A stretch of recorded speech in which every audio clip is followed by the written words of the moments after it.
자, 동패중 3학년 1학기 기말 과학 내신 분석 리포트 설명드리겠습니다. 우선 난이도는 3으로 드렸는데요. 난이도 자체는요, 무난한 시험인데요. 지구과학 내용 암기가 좀 있었고요. 그리고 물체 운동과 에너지 부분은요, 아무리 쉽게 나와도 학생들이 어려워합니다. 그래서 이제 난이도를 3점으로 이제 결정을 했다. 서술형 문항은 2문항 출제됐고요. 지구 파트 하나, 물리 파트 하나 각각 한 문항씩 쉽게 출제되었고, 서술형 자체에서는 크게 부담은 없었겠으나 앞에서 이제 좀 어려웠다면 서술형으로 갔을 때 쓸 시간이 부족했을 수는 있을 것 같습니다. 범위가 많은 걸 제외하면 크게 어려운 문항은 없었다고 볼 수 있고, 1등급 컷은 90점 초반, 2등급은 80점대 정도로 예상을 해봅니다.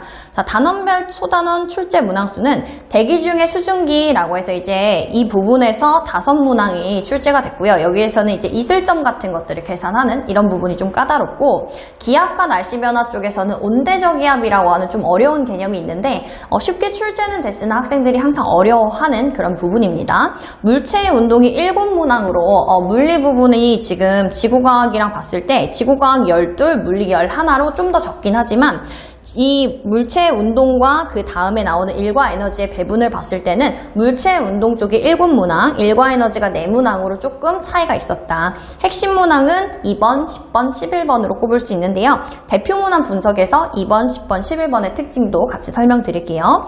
자, 2번 문항은요, 맑은 날 하루 동안의 기온, 상대 습도, 이슬점 변화를 그래프로 나타냈는데 그냥 준 게 아니라 A, B, C 중에서 뭐가 이슬점이고 뭐가 기온이고 뭐가 상대 습도인지를 여러분들이 골라야 했던 유형이에요. 그래서 이 부분이 제가 봤을 때는 시험 전체에서 가장 어려운 유형으로 보이고요.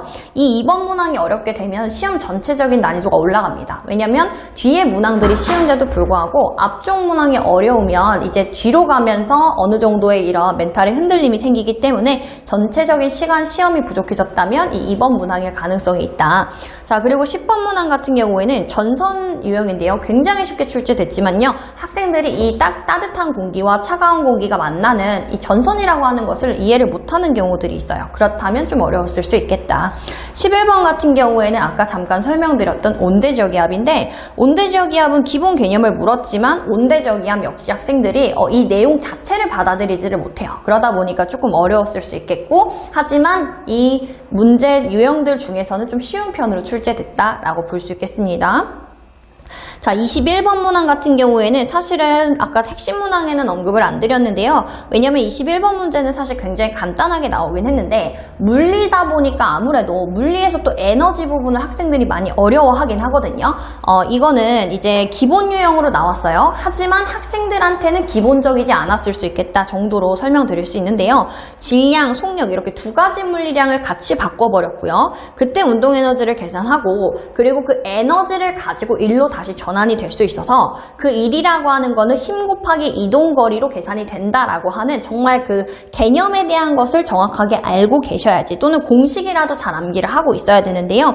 만약에 그런 게 좀 부족했다, 물리 자체가 좀 어렵다라고 한다면은 오히려 2번보다도 이게 킬러 문항으로 보여졌을 수 있을 것 같습니다. 자, 그래서 전반적으로 난이도는 3점이지만 일부 부분들에서는 좀 어려운 문제도 같이 공존했다 정도로 마무리 지으면 좋을 것 같습니다.